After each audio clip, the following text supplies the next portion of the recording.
राहुल आणि अनिशला सोबत बघून काजल धास्तावली. दोघे अगदी हसत हसत बोलत होते. त्यांचे नक्की काय बोलणे चालले असेल या विचारात काजल दरवाजात उभी राहून त्या दोघांकडे बघत होती. तेवढ्यात आईने आवाज दिला. काजल पटकन आतमध्ये गेली.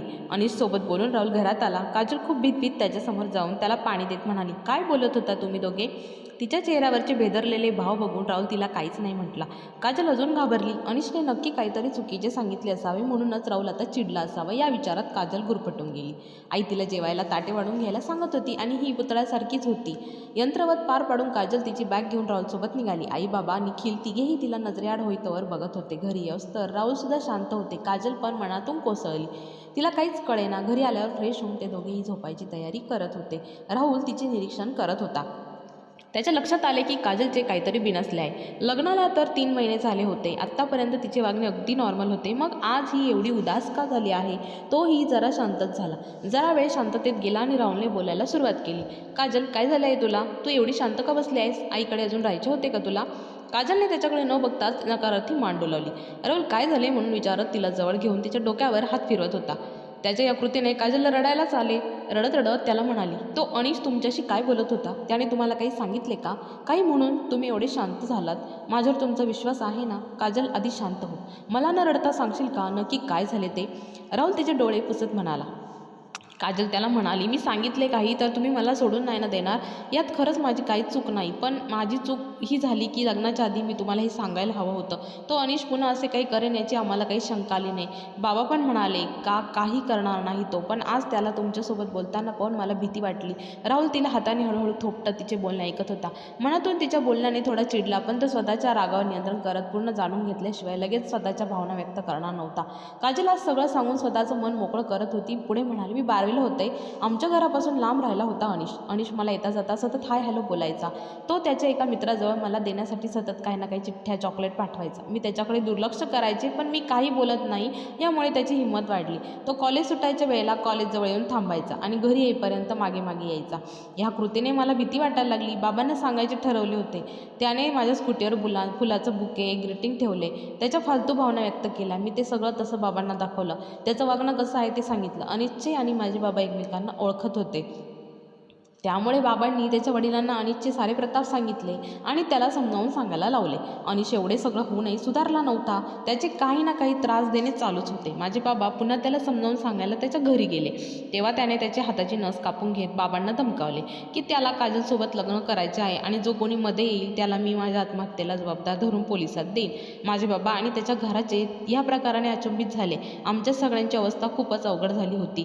पण शांत बसून चालणार नव्हते. म्हणून मग बाबांनी त्याच्या ओळखीच्या PSI ऑफिसरकडे जाऊन हे सगळे प्रकरण सांगितले.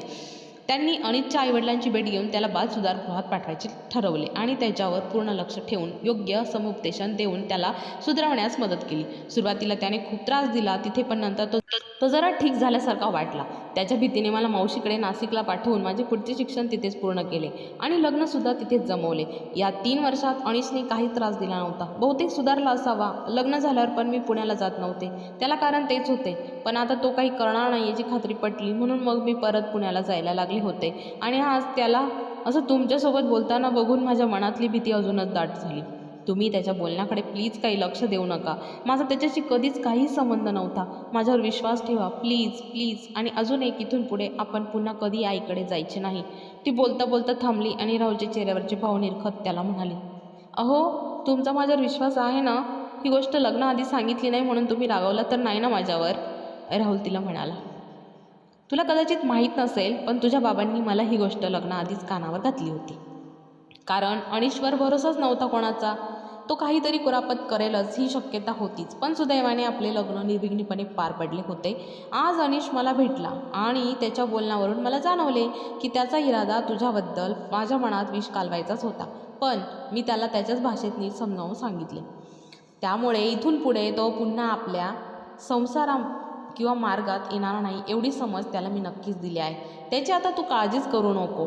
काजल राहुलच्या बोलण्याने जरा शांत झाली. राहुल तिला म्हणाला, प्रत्येकाचा काही ना काही चांगला वाईट भूतकाळ असतोच गं. पण तो मनात ठेवून माणूस जर आपला भविष्यकाळ बिघडवणार असेल तर अशा घटना विसरून पुढे चालणेच योग्य आहे. नाहीतर अख्ख्या आयुष्याची वाट लावल्याशिवाय राहत नाही.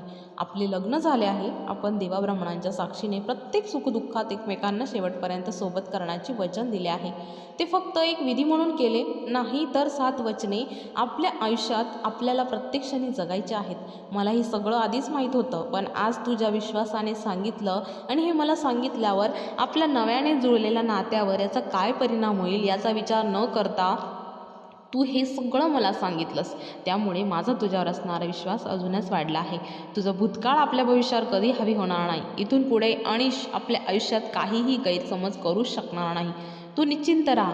काजल राहुलच्या या विश्वासाने अगदी भारावून गेली. मनोमन देवाचे आभार मानले आणि राहुल भोवतीची तिची आश्वासक मिठी तिने अजूनच घट्ट केली.